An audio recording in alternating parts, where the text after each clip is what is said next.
नमस्कार। Group D की complete strategy इस वीडियो में आप लोगों को बताई जाएगी। मैंने ग्रुप डी 2018 में जो वैकेंसी आई थी उसमें सिलेक्शन लिया था। उसमें मैं आप लोगों को ज्वाइनिंग भी दिखाऊंगा कि किस तरह का मेरा ज्वाइनिंग लेटर आया था। बात ये रहा मैं ज्वाइनिंग किया था कि नहीं किया था वो अलग बात है, लेकिन मेरा ज्वाइनिंग आया था, मैंने सारी प्रोसेस को कंप्लीट किया था। मैं वीडियो के लास्ट में सारी चीज़ों को दिखाऊंगा, अपनी ज्वाइनिंग लेटर को। पहले कंप्लीट स्ट्रैटेजी देख लीजिए। देखिए ग्रुप डी के जो वैकेंसी आई है उसकी जो एग्ज़ाम है उसकी देखिए कल 27 नवंबर से स्टार्ट हो रहा है। ये लेवल 1 की वैकेंसी है। कंप्लीट स्ट्रेटजी देखेंगे, सारी चीज़ों को देखेंगे। देखिए किस तरह कितना टाइम देना है, रात को क्या पढ़ना है, दिन में क्या पढ़ना है, एक एक पॉइंट को हम लोग इस वीडियो में देखेंगे। मतलब कि एक भी चीज़ आपको छूटेगा नहीं। मैथ किस तरह पढ़ना है, रीजनिंग किस तरह पढ़ना है, करंट अफेयर कहाँ से पढ़ना है। मैं जो जो स्ट्रेटजी को अपनाया था सारी चीज़ों को आप लोगों को विस्तार से इस वीडियो में बताऊँगा। देखिए अभी जो है एग्ज़ाम का डेट दे दिया है, ज़्यादा टाइम नहीं है। अभी आपके पास बहुत ही कम समय है और पूरा सिलेबस को कवर भी करने की ज़रूरत है अच्छे से, ठीक है। इसमें आप लोग को स्मार्ट स्ट्रेटजी, मॉक प्रैक्टिस और रिवीजन पर बहुत ही ज़्यादा फोकस करने की ज़रूरत है। और इसमें देखिए सिलेबस को पूरा लाइन बाय लाइन ना पढ़ के आप लोगों को स्मार्ट स्ट्रेटजी के साथ उन्हीं चीज़ों को पढ़ने पर फोकस करनी होगी जो आपको इस वीडियो में बताई जाएगी। देखिए ये लास्ट 10 से 20 दिन का परफेक्ट स्ट्रेटजी है, ठीक है। यदि इस परफेक्ट स्ट्रेटजी को आप लोग फॉलो करते हैं तो आपका सिलेक्शन का बहुत ज़्यादा चांस बढ़ जाएगा। सबसे पहले हम लोग देखते हैं कि एग्ज़ाम पैटर्न क्या है। देखिए इसमें मेंस नहीं होता है, केवल और केवल इसमें एक एग्ज़ाम होता है, उसके बाद फिजिकल होता है। तो देखिए इसमें सिलेबस में 25 मैथ, रीजनिंग 30 पूछता है और जीके जीएस 20 ऑलमोस्ट में पूछता है, जिसमें करंट अफेयर 12 से 15 पूछता है और साइंस जो है वो 25 क्वेश्चन पूछता है। और इसकी संभावना जो है ना यही रहती है, परफेक्ट इतना ही नहीं पूछता है, वो चेंज भी हो सकता है, ठीक है। मतलब कि ऑलमोस्ट में इतना पूछता है, ठीक है। ये सारी चीज़ें आपको बता दी गई, कभी कम भी हो जाता है, कभी ज़्यादा भी हो जाता है, ठीक है। तो ये रहा सिलेबस। आप लोग को टोटल नंबर कितना मिलेगा, आप लोग को नंबर एक क्वेश्चन पर 1 नंबर मिलेगा और नेगेटिव मार्क 1/3 है। और टोटल टाइम कितना 90 मिनट में, 1.5 घंटा में आपको 100 क्वेश्चंस को अटेम्प्ट करना है, जिसमें आप लोग को 1/3 नेगेटिव मार्क्स भी है। मतलब कि इस हिसाब से आपको स्पीड के साथ एक्यूरेसी पर भी पूरी तरह से पकड़ होनी चाहिए, तभी आप इसमें सिलेक्शन ले सकते हैं। सारी चीज़ों को हम लोग देखेंगे। अभी सबसे ज़रूरी क्या है कि डेली टाइम टेबल बनाना है। हर दिन 4 से 5 घंटे आपको टारगेट रखना है कम से कम कि क्या पढ़ना है क्या नहीं पढ़ना है। देखिए सबसे पहले मॉर्निंग में आपको मैथ का प्रैक्टिस करना है। मैथ में कौन कौन सा टॉपिक से ज़्यादा क्वेश्चन आता है, प्रॉफिट लॉस, परसेंटेज, रेशियो और simplification, DI table, bar graph, time and distance और टाइम एंड वर्क पाइप टंकी। इन जो टॉपिक मैं बताऊं, इन सारे टॉपिकों से मैथ्स का क्वेश्चंस बहुत आते हैं, ठीक ना। RRB जो एग्ज़ाम है, मतलब ग्रुप डी का जो एग्ज़ाम है, इसमें 70 से 80% क्वेश्चन इसी टॉपिक से आ जाएंगे आप लोग के एग्ज़ाम में। मतलब कि आपको इन्हीं टॉपिक को ज़्यादा पकड़ बनाने की ज़रूरत है। प्रॉफिट लॉस, परसेंटेज, अभी जाके इन सारे टॉपिकों को कवर कर लीजिए। और बाकी जो भी टॉपिक है जैसे कि HCF LCM से क्वेश्चंस कम आता है तो उस पर ज़्यादा फोकस करने की ज़रूरत नहीं है। आप अभी इसको ज़्यादा फोकस कर लीजिए इस पर, ठीक है। चलिए अब हम लोग देखते हैं कि आफ्टरनून में आपको क्या करना है। जनरल साइंस को पढ़ना है। सुबह में तो आप पढ़ लिए 1.5 घंटा, यदि आपके पास ज़्यादा टाइम है तो ज़्यादा भी पढ़ सकते हैं, लेकिन कम टाइम है तो आप इस तरह हमारे स्ट्रेटजी को अपना सकते हैं। या आपका वीक कोई टॉपिक है तो उस पर ज़्यादा टाइम दीजिएगा। देखिए आपको आफ्टरनून में क्या करना है, साइंस को पढ़ना है। इसमें साइंस 6 to 10th पर आधारित होता है, ज़्यादा क्वेश्चंस इसी से आते हैं। इसमें देखिए फिजिक्स से क्वेश्चंस लाइट से रहता है, मोशन से रहता है, फोर्स से रहता है, वर्क, एनर्जी और इलेक्ट्रिसिटी से ज़्यादा रहता है। तो इन पर आपको फिजिक्स में ज़्यादा फोकस करने की ज़रूरत होगी। उसके बाद देखिए केमिस्ट्री में मेटल्स जाता है, नॉन मेटल से ज़्यादा आता है, एसिड बेस और एवरीडे जो केमिस्ट्री होता है, नॉर्मल जो केमिस्ट्री होता है उससे ज़्यादा क्वेश्चन पूछता है, एटम से ज़्यादा क्वेश्चन पूछता है। उसके बाद जो आवर्त सारणी है उससे ज़्यादा क्वेश्चन पूछता है, ठीक है। तो आवर्त सारणी जो मेटल वगैरह में आ जाता है, ठीक ना। तो आपको इन सारे टॉपिकों को अच्छे से पढ़ना है। फिर से बायोलॉजी में देखिए, बायोलॉजी में सेल से ज़्यादा क्वेश्चन आता है, न्यूट्रिशन से आता है, डिजीज से आता है, ठीक है, रेस्पिरेशन और रिप्रोडक्शन जो सिस्टम है हमारे बॉडी का, उससे ज़्यादा क्वेश्चन आता है। तो इन सारे टॉपिकों पर आपको पकड़ बनानी होगी, तभी आप सिलेक्शन ले सकते हैं ग्रुप डी में। और साइंस का वेटेज तो देख ही रहे हैं आप, साइंस का वेटेज देखें ना आप लोग कितना है, साइंस का वेटेज 25 है, तो 25 है तो आप इसको इग्नोर नहीं कर सकते हैं। इसमें आपको देखिए लाइन बाय लाइन एनसीईआरटी पढ़ने का जरूरत नहीं है, ये नहीं कि एनसीईआरटी निकाला है उसको पढ़ने लगे, ऐसा नहीं करना है। आपको सिर्फ और सिर्फ कॉन्सेप्ट पढ़ना है। ये जो टॉपिक आपको बता दिया गया है इसका कॉन्सेप्ट पढ़िए और PYQ, ठीक ना, प्रीवियस ईयर क्वेश्चंस को खूब सारा कीजिए। प्रीवियस ईयर क्वेश्चन से बहुत सारा क्वेश्चंस ग्रुप डी के एग्जाम में आता है, तो ये सारी चीज़ें आपको करना है। उसके बाद इवनिंग में देखिए 1 घंटा रीजनिंग पर फोकस करना है। और रीजनिंग जो है ना ये सबसे हाई स्कोरिंग सेक्शन है, क्योंकि रीजनिंग गलती नहीं होता है जल्दी। जब आप रीजनिंग अच्छे से बनाना स्टार्ट कर दीजिएगा तो शुरू में प्रॉब्लम होता है, लेकिन जब आपका अच्छे से बनना स्टार्ट हो जाता है तो फिर गलती नहीं होता है। तो इसमें आपको सबसे ज़्यादा कोडिंग डिकोडिंग पर, एनालॉजी पर, ठीक है, एनालॉजी पर ज़्यादा फोकस करना है। और जो विषम चूज करना होता है उस पर ज़्यादा फोकस करने की ज़रूरत है। सीरियलिज्म पर, सीरीज पर, ब्लड रिलेशन, डायरेक्शन, इन टॉपिकों को ज़्यादा आपको फोकस करने की ज़रूरत है। जो कथन निष्कर्ष आता है उस पर ज़्यादा फोकस करने की ज़रूरत है। और 20 से 25 क्वेश्चन आपका 100% एक्यूरेट सही होगा, मतलब रीजनिंग जो आसान आता है। तो इस पर आप 1 घंटा भी डेली देते हैं ना, तो आपका 20 से 25 क्वेश्चन गलती होने की बिल्कुल भी संभावना नहीं होती है। तो PYQ पर आप ज़्यादा फोकस कीजिएगा। अब देखिए नेक्स्ट टॉपिक देखिए, जीके और करेंट अफेयर के बारे में आपको क्या क्या पढ़ना है, किस तरह पढ़ना है। तो जीके के लिए देखिए रेलवे करेंट अफेयर आपको 8 से 10 मंथ का आपको पढ़ लेना है। जो भी रेलवे की जो भी करंट अफेयर है, कहाँ पर रेलवे का सबसे बड़ा पुल बना, कहाँ पर कौन सी योजना चल रही है, रेलवे का क्या कौन सा चल रहा है, RPF ने क्या किया, इन सारे टॉपिकों को आपको 6 से 8 मंथ जो भी पीछे घटना घटी है उन सारे घटनाओं को आपको याद करना है, ठीक है।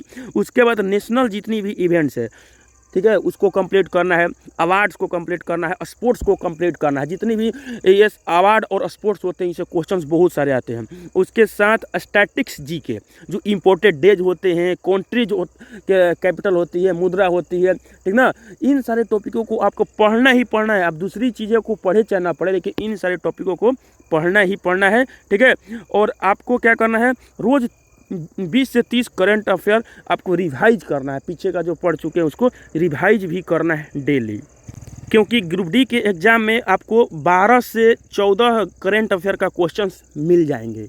आप देखे होंगे प्रीवियस ईयर क्वेश्चन पेपर, तो आपको 12 से 14 क्वेश्चंस, आपको कभी 10 भी मिल सकता है। तो इस तरह का पॉसिबिलिटी रहता है करंट अफेयर का। अब देखिए नेक्स्ट टॉपिक हम लोग देखते हैं, मोस्ट इम्पोर्टेंट है आपको मॉक टेस्ट स्ट्रैटेजी। ये वेरी वेरी इंपॉर्टेंट है। किस तरह देना है, आपको सिलेक्शन का 50% जो भाग है वो आपके मॉक टेस्ट पर निर्भर करता है, ठीक है, मॉक टेस्ट पर निर्भर करता है। आपको डेली एक मॉक देना है, टाइमिंग के साथ मॉक देना है। ये नहीं कि आप गए मॉक लगाने के लिए और आपका एग्जाम में टाइमिंग कितना 90 मिनट का है और आपने 3 घंटा में एक मॉक दिए, वो आपका मॉक देना बिल्कुल ही बेकार है, कुछ भी प्रॉफिट नहीं होगा। तो आपको टाइमिंग के साथ देना है। आपका 90 मिनट का एग्जाम है, आप ओरिजिनल एग्जाम 90 मिनट का है ना, तो आप 80 मिनट का टाइमिंग दीजिए। उसके साथ देखिए अटेम्प्ट कीजिए, उसके बाद चेक कीजिए और रॉन्ग क्वेश्चंस को आप देखिए कितना आपका रॉन्ग क्वेश्चन हुआ। उसके बाद आप नोट्स बनाइए, ठीक ना, जो भी आपका रॉन्ग क्वेश्चन हुआ उसको नोट कीजिए, उसको फिर याद कीजिए। ऐसा नहीं ना कि जो क्वेश्चन आपका मॉक में गलती हो गया वो दूसरी बार भी गलत हो, ये गलती कभी नहीं करना हो। उस तरह का क्वेश्चन फिर दूसरी बार गलती ना हो। यदि इस तरह आपका बार बार गलती होगा तो फिर मॉक देने से प्रॉफिट क्या होगा। स्पीड सबसे बड़ा फैक्टर है, क्योंकि 90 मिनट में आपको 100 क्वेश्चंस को अटेम्प्ट करना है, तो स्पीड बहुत ही ज़्यादा फैक्टर इसमें रहेगा। और जाना हुआ क्वेश्चंस को गलती नहीं करना है। जो आपका क्वेश्चन आ रहा है उसको किसी भी हालत में यदि गलती कीजिएगा तो सिलेक्शन से बाहर हो जाइएगा।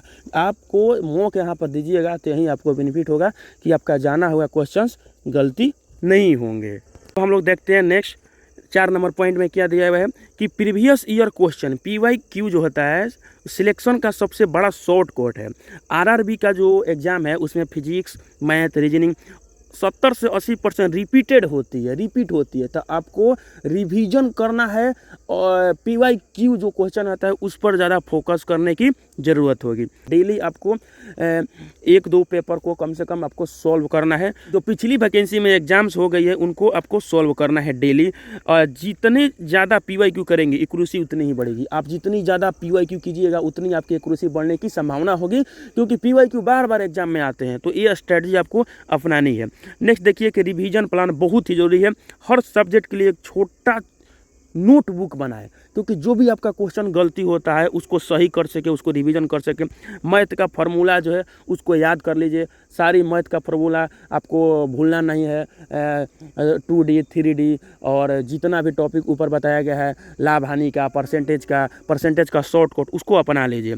और रीजनिंग के लिए ट्रिक को अपनाइए ताकि टाइम बचे। साइंस के लिए इम्पोर्टेंट जो फैक्ट्स है, तत्वों की आवर्त सारणी को अच्छे से पढ़ लीजिए।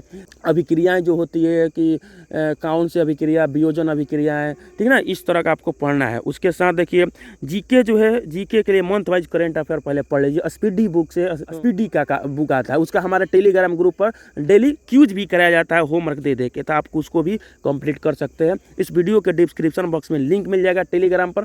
आपको डेली होमवर्क दिया जाता है और डेली क्यूज कराया जाता है।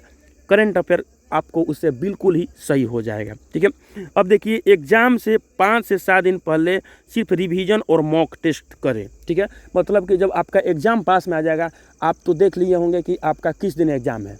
अभी तो सिटी बता दे रहा है और जिसका जिसका नहीं दिखा रहा है उसका भी दिखा देगा, ठीक है। आपको क्या करना है, जब एग्जाम का डेट आपका आ जाएगा पास में, तो 5 से 7 दिन जो बचेगा उसमें आपको केवल और केवल रिवीजन करना है और मॉक खूब देना है। ये नहीं कि एग्जाम आ गया पास में 2 दिन 3 दिन नया टॉपिक को पढ़े, ये बिल्कुल भी मत कीजिएगा।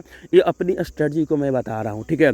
आपको नया कुछ भी नहीं पढ़ना है, खूब रिवीजन करना है। नेक्स्ट देखिए ये वाला पॉइंट जो है 6 नंबर पॉइंट, इसको मैंने बहुत ही सोच समझ कर रखा है, ठीक है।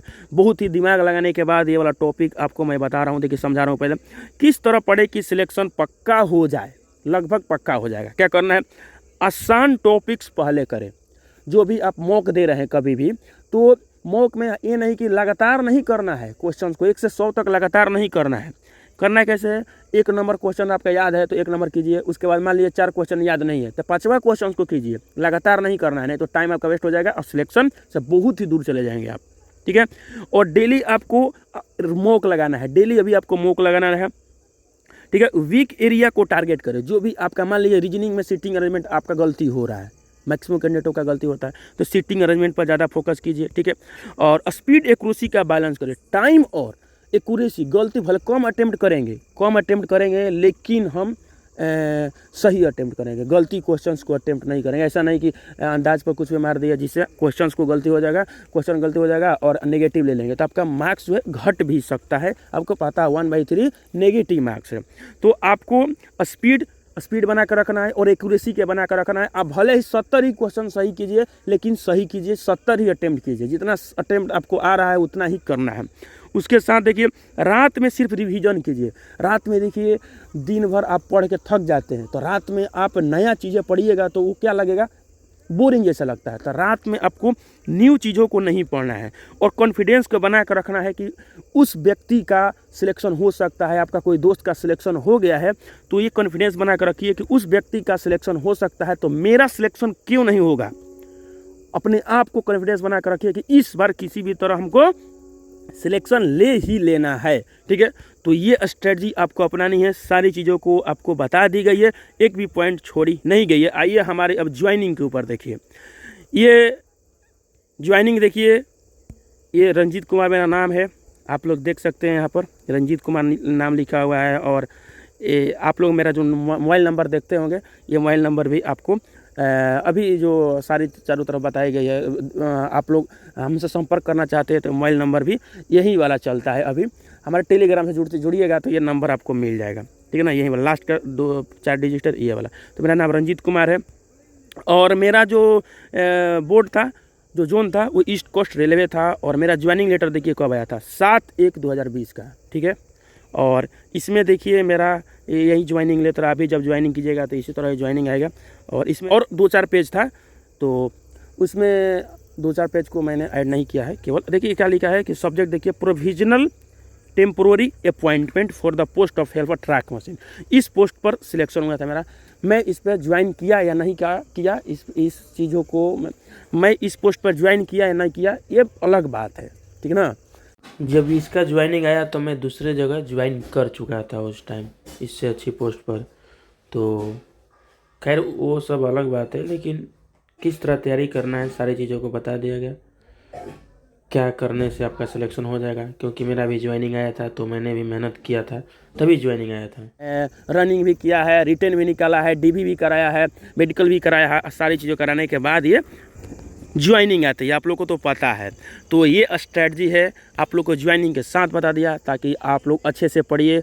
हमारी बात जो बताए हैं सारी चीज़ें सत्य है, एक भी इसमें गलत नहीं है, ठीक है। तो आपको अच्छे से पढ़ना है और ज्वाइनिंग होने के बाद आप बहुत ही अच्छी पोस्ट पर सिलेक्शन ले सकते हैं।